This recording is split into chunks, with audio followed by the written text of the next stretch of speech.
What is the strangest thing to happen to you in a doctor's office? You won't believe this, but you should, because you can trust everything that's on Reddit, obviously. Seriously though, I went to see my doctor about a rash on my back, but by the time I left, he had diagnosed me with an autoimmune disease and had a mental breakdown in the process. My doctor seemed distracted when I rocked up to my appointment. He kept checking his phone and fidgeting in his chair. He wouldn't keep eye contact with me and jumped every time he heard a sudden noise. I began to get nervous as I pulled up the back of my top for him to inspect my back. I dare you to read that again without singing my back, my wimp and my CR-ack. As I started to explain the issue, he kept asking me about my personal life. I told him that I was married, and he snorted and asked how is that going? I paused, unsure of what to say because my husband is getting on my TTS at the moment, so I said fine thanks. He then proceeded to emotionally dump on me, and every so often, he would check my temperature or my blood pressure before asking me another intrusive question. It was like being on a date with the Riddler. He asked me what birth control I used if I signed a prenup. I told him to stop asking me personal questions as he was making me feel really uncomfortable. Suddenly he drops to the ground and starts to cry.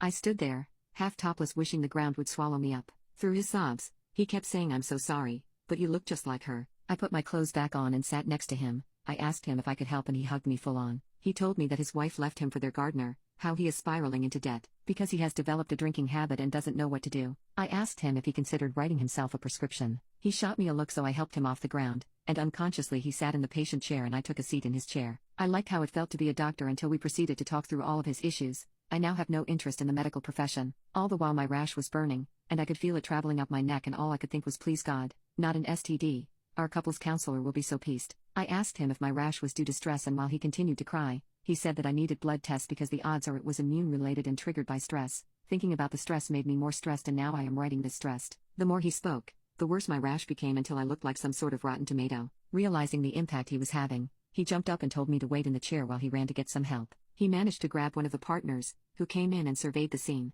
Noticing the tearful doctor and my red face, he asked me what I had said or done to upset one of his colleagues. I defended myself and said that all I did was show him my back and that he started to break down because I looked like his wife. With a skeptical look on his face, the partner turned to his colleague who was staring at me ferociously. He yelled, "How dare you? I would never be that unprofessional. You come in asking for my help, and then when you don't like my diagnosis, create a string of delusions." I was escorted off the premises without a prescription and barred from the practice. I now have to find a new doctor so I can get my blood work done. My rash has flared up all over my body. Should I report the guy? I haven't tried to go back, but I don't think they would listen to me if I tried. Maybe I could send in a family member to the same guy and see if he treats them in the same way. Either way, 0 stars on TripAdvisor, would not be recommended to a friend.